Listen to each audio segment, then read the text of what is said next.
आपके सामने निरहुआ फिर है, क्या लगता है क्या? कोई बात नहीं, कोई तो होता ना, कोई नई बात थोड़ी है। क्या बीजेपी का कैंडिडेट नहीं होता कोई? अब निरहुआ है, अच्छी बात है, अच्छा है, उनको भी काम करने का लोगों ने मौका दिया और काम का समीक्षा का भी लोगों को मौका मिल रहा है। अगर कैंडिडेट हट जाते तो शायद समीक्षा का मौका ना होता। वो दम भर रहे हैं कि पिछली बार से ऐतिहासिक जीत होगी, आप क्या बता रहे हैं? नहीं नहीं, हम लोग इसमें के नहीं है दम भरने वाले। हम तो आजमगढ़ की सरजमी को और वहाँ के लोगों को सलाम करते हैं, प्रणाम करते हैं कि वहाँ के लोगों ने हमारे समाजवादी आंदोलन को बहुत मजबूती देने का काम किया। आजमगढ़ के लोगों ने, गाजीपुर के लोगों ने भी किया है।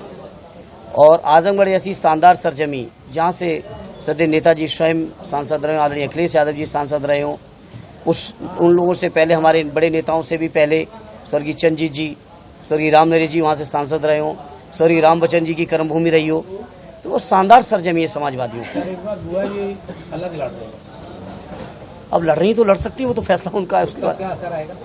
नहीं, कोई असर नहीं आएगा। लोग देख रहे हैं, लड़ाई सीधी है, बीजेपी को हटाने की है, और बीजेपी को हटाने के लिए कोई संघर्ष कर रहा है तो हमारा इंडिया गठबंधन, और उस इंडिया गठबंधन का कोई खेवनहार है उत्तर प्रदेश के मैदान में तो माननीय अखिलेश यादव जी है। मुख्तार अंसारी की मौत का सरकार को फायदा मिलेगा या खामियाजा मिलेगा? ये न सवाल आपको करना चाहिए और न इसका कोई जवाब बनता है।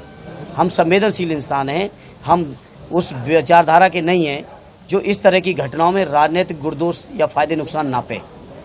हम बहुत संवेदनशील इस मामले में। धर्मेंद्र जी, पिछली लोकसभा में अगर बात करें तो समाजवादी पार्टी और बसपा दोनों एक साथ चुनाव लड़ी थी और बहुत आप देख रहे हो कि इतनी सीटें आपने पाई थी, और इस बार बीजेपी 80 की 80 सीट जीत का दावा करेगी।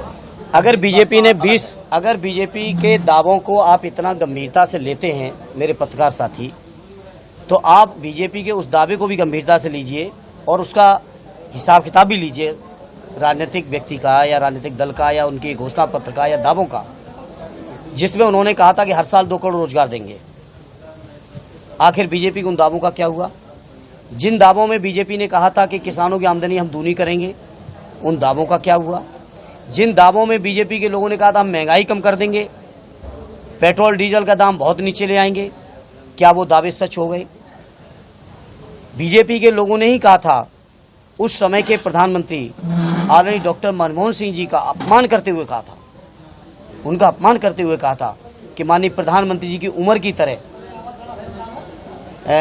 डॉलर की कीमत में रुपया बढ़ता चला जा रहा है। कहा था या नहीं कहा था? पत्रकार मित्रों, आप पे रिकॉर्डिंग होगी। आखिर उन दावों का क्या हुआ? आखिर उन दावों का बीजेपी का क्या हुआ जिन दावों में बीजेपी के लोगों ने कहा था देश नहीं बिकने दूंगा?